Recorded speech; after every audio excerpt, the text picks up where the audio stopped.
सर्व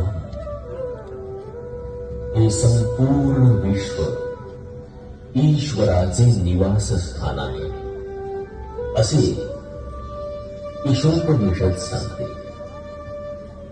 18व्या शतकात शिवकालीन मालवण नगरीत साधू महाराजांना याची प्रचिती आली. पारिजातक मूल निवासी अशी मारुतीरायांची ख्याती आहे. अशी साधू महाराजांची मनोमन धारणा होती. साधू महाराज सडोलीत एका पारिजातकाच्या झाडाखाली वास्तव्य करीत.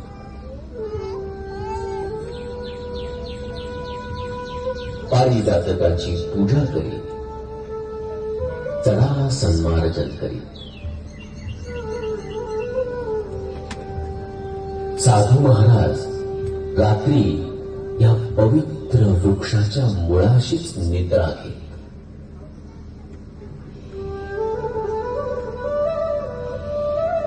साधनेचे तेज दिवसेंदिवस वाढत गेले आणि एका पहाटे साधूंना दृष्टांत झाला. वत्सा, तुझ्या सेवा वृत्तीने प्रसन्न झालो आहे. या सेवेची संधी सर्व जनमानसात प्राप्त व्हावी म्हणून मला प्रकाशात आला. मी या पारिजातकाच्या मुळाशीच उभीगत आहे.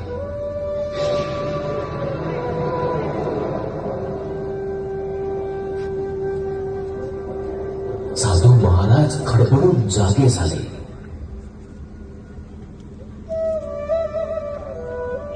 आणि साधू महाराज आनंदाच्या भरात धावतच रस्त्यावर आले. बाहेर आता चांगलेच उजाडले होते. ही दिव्यवाणी मात्र साधूंच्या कानात पुन्हा पुन्हा घुमत होती. समोर दिसलेली त्या व्यापाऱ्यांना आपला दृष्टांत त्यांनी अधीरपणे कथन केला. साधू महाराजांचे कडक ब्रह्मचर्य पाहता सर्व व्यापाऱ्यांना स्वप्न दृष्टांत पटला. व्यापाऱ्यांनी एका शुभ मुहूर्तावर पारिजातकाच्या वृक्षाखाली खोदकाम सुरू केले. कालांतराने मजुरांच्या पहाडीला खंदिशी आवाज झाला आणि काय चमत्कार! एक दिव्य पाषाण सर्वांच्या दृष्टोत्पत्तीस आले. साधूंनी श्रीफळ, दूध, दीप, फुले अर्पण केली, साकडे घातले. पण पाषाण मजुरांना इंचभर सुद्धा पुढे आले ना. शेवटी साधू महाराजांनी गाराणे घातले. हे रुद्रा, आपण स्वयंभू आहात, या जगाचा आधार आहात. आपली नित्य उपचाराने पूजा होईल. आपल्या दिव्य मस्तकावर छत उभारू, भव्य मंदिराचे निर्माण करू. त्या सरशी चमत्कार झाला. दिव्य पाषाण आपोआप ऊर्ध्व दिशेला सरकू लागले आणि भूमीच्या पृष्ठभागावर आले. सगळ्यांनी एकच जयघोष केला.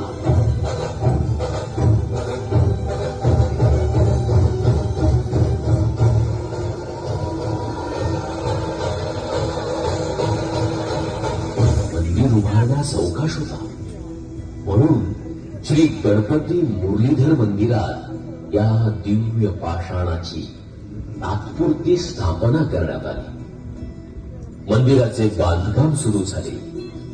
व्यापारी आणि लोकसहभागातून एक सुंदर गोलाकार मूर्तीच्या स्वरूपात मंदिर हळूहळू आकार घेऊ लागले. मालवणातील सांथोर व्यापारी वर्ग शुभ दिवशी एकत्र आले.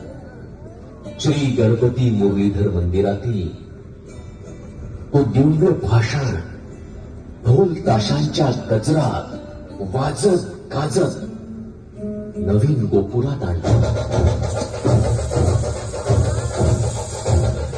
भाषणाची साग्र संगीत प्राणप्रतिष्ठा झाली. साधू महाराजांनी भाषणाला स्वहस्ते शेंदुराचा लेप चढवला. पुष्पहाराने सजवले. साधू महाराज सर्व दर्शनार्थींना म्हणाले, भक्त हो, मालवण शहरातील हा हनुमान स्वयंभू आहे. दक्षिणाभिमुख आहे. दक्षिण दिशेकडे पाहतो आहे. अर्थात यमाच्या दिशेकडे लक्ष ठेवू नये. त्यामुळे नैसर्गिक आपत्तीपासून मालवणचे सदैव रक्षण करेल. मालवणची बाजारपेठ नेहमीच समृद्ध राहील. मालवणचे नाव साता समुद्रा पलीकडे नेईल. कल्याणम वस्तू शुभम भवतु.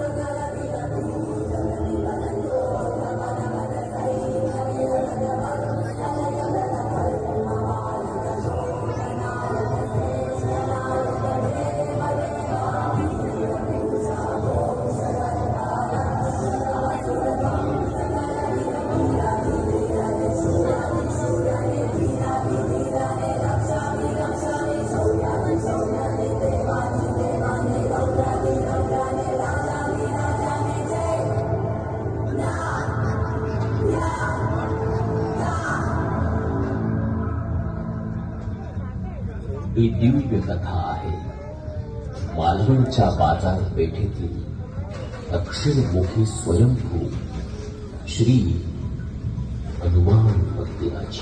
हनुमान मंदिराची नेमकी